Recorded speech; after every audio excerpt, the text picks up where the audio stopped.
Hi, నేను ఇక్కడ గుత్తి వంకాయ కర్రీ ట్రై చేస్తున్నాను. దానికి కావలసినవి ధనియాలు, చెక్క, యాలకులు, లవంగాలు, ఎండు కొబ్బరి, కారం, వేరుశెనగ గుళ్ళు, కాజు, నువ్వులు.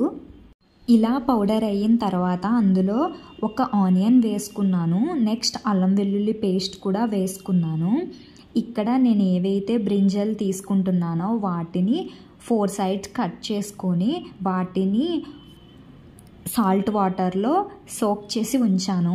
ఇక్కడ ఒక బౌల్ తీసుకొని అది హీట్ అయిన తర్వాత దాంట్లో ఆయిల్ వేసాను. ఆయిల్ వేసిన తర్వాత ఏవైతే సోక్ చేసి పెట్టుకున్న వంకాయలు ఉన్నాయో వాటిని కూడా వేసేసి కొంచెం మగ్గించాను. ఇలా మగ్గిన వాటిని నేను ఒక ప్లేట్లోకి తీసుకున్నాను. వీటిని ఇప్పుడు ఫస్ట్ మనం ఏదైతే పేస్ట్ చేసి పెట్టుకున్నామో ఆ పేస్ట్ అనేది వంకాయలకి స్టఫ్ చేసుకోవాలి.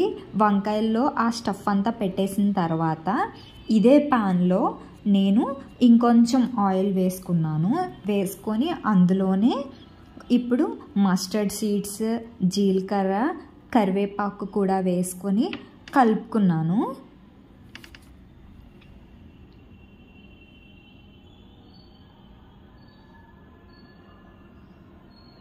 వేసుకొని కలుపుకున్నాను.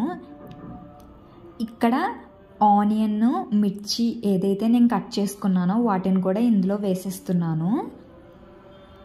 ఇలా వేసుకున్నాక కొంచెం సాల్ట్ వేసి నేను కలుపుకున్నాను. సాల్ట్ ఇక్కడ మిస్ అయ్యింది. ఇలా కలుపుకున్నాక నెక్స్ట్ నేను టర్మరిక్ కూడా వేసేసాను. కొంచెం టర్మరిక్ వేసి అది కొంచెం దగ్గరికి అయిన తర్వాత 1 టేబుల్ స్పూన్ ఆఫ్ అల్లం వెల్లుల్లి పేస్ట్ కూడా వేసుకున్నాను.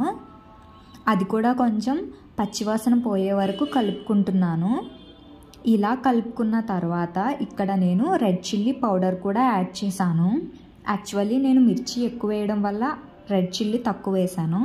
సో ఏదైతే స్టఫ్ చేసి పెట్టుకున్నామో ఆ వంకాయలన్నిటినీ నేను ఇందులో వేసేసాను.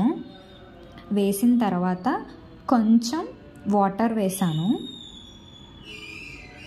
కొంచెం వాటర్ వేసి మగ్గించాను. మిడిల్లో చూసుకొని ఇక్కడ నేను కొరియాండర్ వేస్తున్నాను. కొంచెం coriander.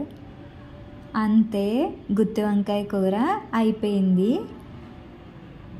Please do subscribe and like. Thank you. Bye.